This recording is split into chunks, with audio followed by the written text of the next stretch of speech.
What would you emphasize the most in a happy life? And there's two answers depending on how you frame it. One is relationships. Ancient philosophers and contemporary scientists agree that if you look at the people that are the happiest, they're the ones that have deep, enduring bonds with other people. They can confide, they get support, and they also give support, which is just as important for happiness.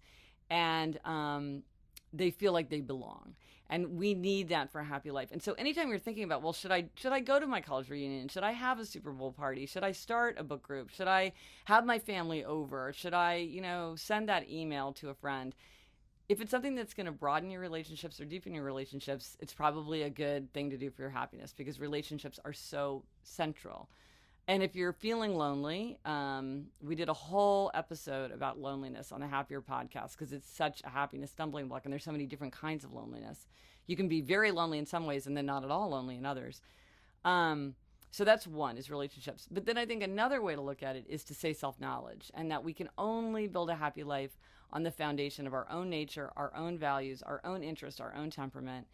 And you say, well, of course I know myself because I just hang out with myself all day. But it's actually very hard to know ourselves. And so I think one of the things that I try to do in all my books is like, how can you get an insight into yourself? Or how can you kind of get a side, how can you ask yourself a question like, whom do you envy? Or what did you do for fun when you were 10 years old that maybe can trigger self-knowledge because they're coming at it at a different angle? Because I really think that, again, it's this idea of you have to do your own happiness project. You have to do habits in the way that are going to work for you. There's no template. There's no one pager that you can download off the internet that's going to tell you how to do it. You have to really start by knowing yourself, which is, by the way, the most ancient knowledge of all time. It's like, know thyself is on the temple of Apollo at Delphi.